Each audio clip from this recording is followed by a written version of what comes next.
Aslında 2024 yılı kadın cinayetleri konusunda özel bir yıl. Sebebi şu, kötü bir özel bir yıl. Son 10 yılın rekoru kırıldı ve %82'ye varan oranlarda kadına yönelik kadın cinayetlerinde bir artış durumu söz konusu. Bu sebepten 2024 yılında gerçekten kadın cinayetlerindeki artış hemen hemen herkes tarafından tartışmasız bir kabule ulaşmış durumda. Kadın örgütleri, hukuk örgütleri, çeşitli kadın platformları bu konuda aslında toplumda sürekli bir farkındalık oluşturmaya çalışıyorlar.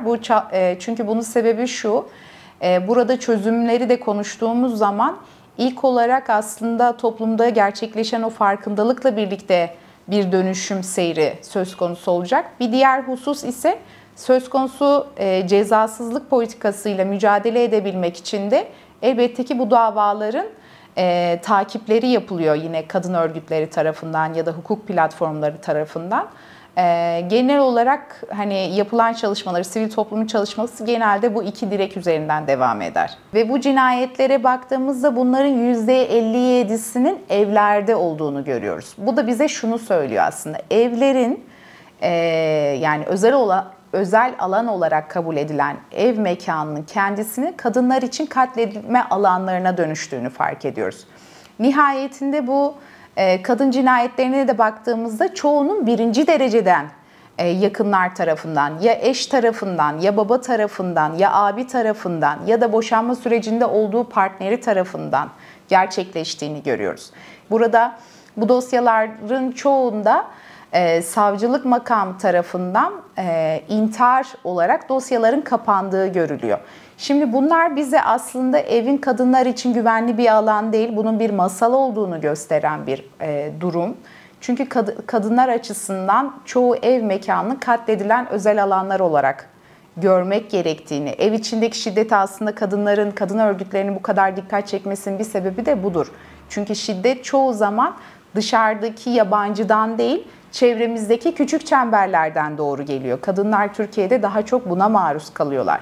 Dolayısıyla totalde baktığımızda bu meselede çözüm için aslında sivil toplum kuruluşları, hukuk platformları, elbette ki farkındalık, özellikle dava dosyalarının fikri takibinin yapılması, kamuoyu oluşturma, yine alanlara çıkıp bu konuda farkındalık geliştirmek için eylemler geliştirme, bunlar çok kıymetli şeyler. Fakat daha totalde bu sorunu kökten çözmek için neler yapılması gerekir derseniz, Türkiye'nin mesela dünyadaki yerine de baktığımız zaman, yani Türkiye toplumsal cinsiyet eşitsizliği sıralamasında 149 ülke arasında 147. sıraya yer alıyor. Yine cinsiyet eşitsizliği endeksine baktığımız zaman 58 ülkede 56. sıraya yer alıyor. Buradaki bu eşitsizlik sıralaması, yani Türkiye'nin bu mevcutta dünyada gösterdiği sıralama aslında bize sorunun ne olduğunu daha açık gösteriyor. Çünkü biz bu verilere baktığımızda İstanbul Sözleşmesi'nden geri çekilme durumuna gelecek bir ülke olmamalıydık. O sözleşmeye ne kadar ihtiyacımız olduğu şu andaki verilerden çok daha net anlaşılıyor.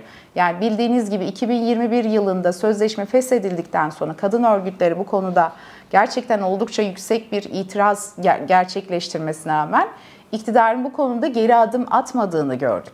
6284'ün etkili uygulamak diyoruz. Yıllardır hep aynı şeyleri söylüyoruz. Çünkü biz kadın cinayetlerine de baktığımız zaman birçok kadının aslında söz konusu koruma kararına sahipken öldürüldüğünü görüyoruz. Bu da bize neyi gösteriyor? Demek ki sistematik bir şekilde etkili bir uygulamanın olmadığını gösteriyor. Yani kanunu etkili bir şekilde uygulayamadığımızı gösteriyor. İşte burada devlet yapısının, yani kadını şiddetten korumaya dair bu yapının çok iyi işlemediği görülüyor. Yine aynı şekilde hukuk sistemine baktığımız zaman cezasızlık politikasının o kadar kabule erişmiş ve kanıksanmış bir hali var ki birçok dosyanın şüpheli ölüm diye bir şey yoktur. Bu ölümlerin hepsinin araştırılması lazım. Neden bu kadar çok kadınların intiharına dair dosya olduğu araştırılmalı? Anlatabiliyor muyum? Çünkü faillerin de aslında birbirlerinden yöntem öğrendiği bir dönemden geçiyoruz. O yüzden evin içinin ve bu meselede gerçek bir çözüm aranıyorsa burada siyasi kararlılığın olması tartışmasızdır. Siyasi kararlılık olduğu takdirde Türkiye bu meseleyle ilgili yol alabilir. Bizim mesela hiçbir kadın cinayetinde şöyle bir şeye denk gelmedik. Ulusal yas ilanını hiç görmedik. Bakın 2024 yılını aile yılı ilan ettiler, doğru mudur? 2024 yılının oysa şiddet önleme yılı olması gerekiyordu. 2024 yılında son 10 yılın en fazla kadın cinayetinin gerçekleştiği rekor bir yıl olarak kayıtlara geçmesine rağmen 2024 yılını biz ulusal yasın ilan edildiği bir yıl olarak anmamız gerekiyordu. Siyasi aktörlerin bu meseleyi kendi mevzusu etmesi gerekiyor. Bunun için de çözümler çok açık aslında. Yani bu karakterlerin, siyasetin, siyasi kararlılığın olmazsa olmaz. Yani bu sorunu çözerken gerçekten ilk duraklardan birisi de oraların harekete geçmesi. Çünkü aynı şekilde bununla paralel hukuk sistemi de paralel yürüyor. Aynı şekilde kolluktaki davranış kalıpları da benzer şekilde çözülüyor. Toplumda bir dönüşüm sağlanması için bunlara ihtiyaç var. Bir diğer husussa toplumun buna katkısı, toplumun kadın cinayetlerine katkısı. Söylediğimiz her sözle, her cinsiyeti değişen sözle, her onayla aslında failleri güçlendirmekten öte bir sonuca gitmiyoruz. Eskiden daha önceki yıllara baktığımız zaman kadınların öldürülmesi değil, katledilme şekillerine toplum tepki veriyordu. Çünkü birisi varile doldurup yakılıyor, diğeri sokak ortasında çocuklarının önünde öldürülüyor.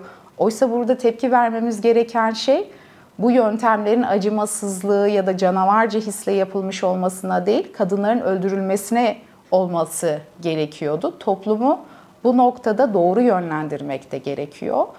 Topluma giden mesaj burada tabii ki daha çok basın üzerinden, basının bu konuyu işleyişi üzerinden. Oysa biz bu haber dillerine de baktığımız zaman çoğu zaman fail, kadının statüsü, kadının görüntüsü ya da olayın oluş şekli kadının öldürülmesinden daha çok öne çıkarılmış durumda.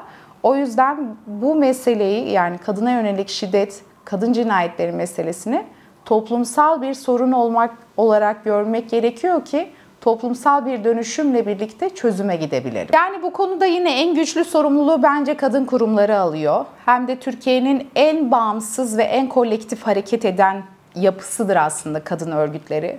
Yıllardır sahada çalışma yürüten, yine birçok emeği görünmez kılınan da kadın kurumlarının kendisidir. Üstelik bunlar hep yapılırken hem iktidar tarafından hem toplum tarafından yer yer hedef gösterilir kadın kurumları. Dolayısıyla kadın kurumları zaten ellerinden geleni yapıyorlar ama buradaki saldırıların bir tane değil ki. Yani sadece kadın cinayetleri söz konusu değil. Nafaka hakkı tartışmaya açılıyor. Aile yılı ilan ediliyor. Aile arabuluculuğu meselesi geliyor. İstanbul Sözleşmesi feshediliyor. Yine kadın örgütleri ortada. Kadınlar 8 Mart'ta 25 Kasım'da sahaya dökülüyorlar. Bu sefer soruşturmalar açılıyor kurumlara, kurumlarda yer alan arkadaşlara. Burada kadın örgütlerinin daha fazla yapabileceği bir şey yok. Burada kadın örgütleri zaten ellerinden geleni yapıp farkındalık konusunda yıllardır bu ülkede dirsek çürütmüş vaziyetteler. Ama artık burada başkalarının sorumluluk alması lazım. Anlatabiliyor muyum? Yani mevcut yasa varsa o yasayı uygulamakla mükellef kadın kurumları değildir. Bu yasayı uygulamakla yükümlü kolluğun kendisidir. Mevcut yasa varsa hakimler ve savcıların bakış açısında değişiklik olmalı.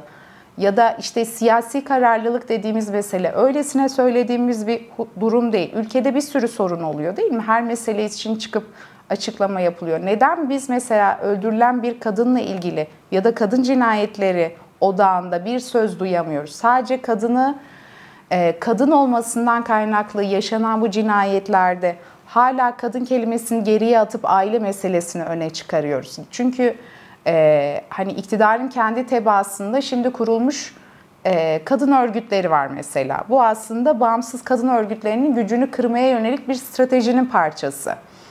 Dolayısıyla mesela bu kurumlara baktığımız zaman kadına yönelik şiddeti önlemeye değil, kadına yönelik şiddeti aile içinde çözmeye dair bir motivasyonla hareket ettiğini görüyorsunuz. Yani burada asıl mesele şiddeti önlemek olması gerekirken sistemin kendi resmi sivil toplum kuruluşu diye bir şey olmaz. Anlatabiliyor muyum? Kendi çizgime daha yakın kadın örgütlerini bölmeye dair bir stratejiyle hareket eden bir yapı söz konusu değildir. Çünkü eleştiri doğrudan aynı şekilde de çözümü getirecektir bize. Sürekli o zaman birilerine onay vermek üzerinden sivil toplum mantığına aykırı bir durumdur zaten oluşan yapılar. Yani bu sadece kadınlar için bir çağrıdan ziyade burada aslında bütün topluma seslenmek lazım. Çünkü bunun bir toplumsal sorun olduğunu kabul etmekle başlıyor her şey.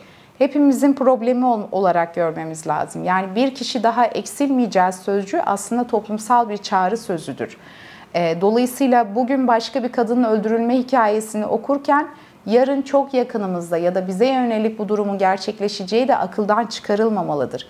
Bunu hepimizin problemi görüp yani hiçbir kadın katlinde o kadının kendi özgü problemi değildir. Dolayısıyla toplumsal cinsiyet eşitsizliği dediğimiz şeyde toplumsal kurduğumuz sözler çok devreye giriyor. Bunu işte toplumdaki yaşamımızla, iş hayatımızla, herhangi bir ortamda kurduğumuz bir cümleyle aslında o cinsiyet eşitsizliğini nasıl da derinleştiriyoruz.